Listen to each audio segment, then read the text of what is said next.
نجاست خفیفہ اور اس میں شامل چیزیں۔ بسم اللہ الرحمن الرحیم۔ خفیفہ یا نجاست یا گندگی ہے جس کا حکم تھوڑا ہلکا ہے۔ نجاست خفیفہ کا حکم۔ اس کا حکم یہ ہے کہ کپڑے یا بدن کے جس حصے پر نجاست لگی ہے اگر اس کی چوتھائی سے کم ہے، جیسے دامن میں لگی تو دامن کی چوتھائی سے کم، آستین میں لگی ہے تو آستین کی چوتھائی سے کم، اور ایسے ہی ہاتھ میں ہاتھ کی چوتھائی سے کم ہے تو معاف ہے، اس سے نماز ہو جائے گی، اور اگر پوری چوتھائی میں ہو تو بنا دھوئے نماز نہیں ہوگی۔ نجاست خفیفہ میں شامل چیزیں۔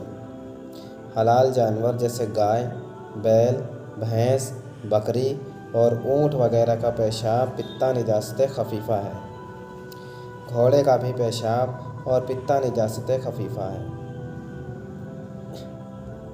جس پرندے کا گوشت حرام ہے، چاہے شکار ہو یا نہیں، جیسے کویا، چیل، شکرا، باج اور بحری، اس کی پیٹھ نجاست خفیفہ ہے۔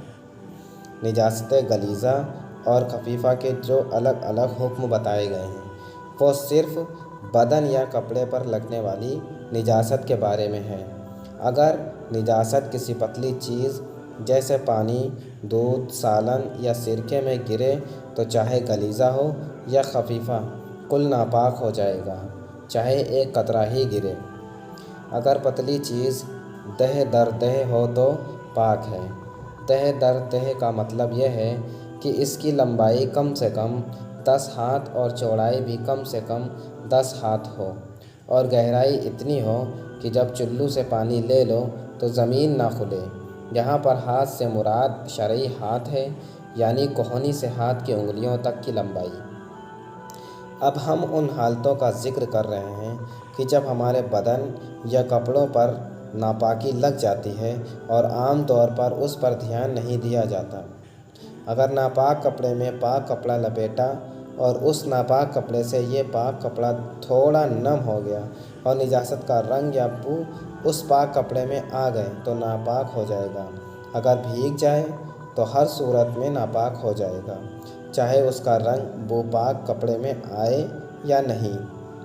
ناپاک کپڑا پہن کر یا ناپاک بستر پر سویا اور پسینہ آیا، اگر پسینے سے کپڑا یا بستر بھیگ گیا تو بدن ناپاک ہو گیا، ورنہ نہیں۔ بھیگے ہوئے پاؤں ناپاک زمین یا بستر پر اتنی دیر رکھیں کہ پاؤں کی تری ناپاک زمین یا بستر پر لگ کر پاؤں کو لگی تو پاؤں ناپاک ہو جائیں گے، جس سے نماز نہیں ہوگی۔ اکثر یہ دیکھنے میں آتا ہے کہ کچھ لوگ وضو کرنے کے بعد فرش یا کسی کارپیٹ وغیرہ جس کے پاک ہونے کا کوئی اعتبار نہیں پر گیلے پاؤں سے جانماز تک جاتے ہیں، جس کی وجہ سے جانماز بھی ناپاک ہونے کا اندیشہ ہے۔ اس میں احتیاط کی ضرورت ہے تاکہ نمازیں خراب نہ ہوں۔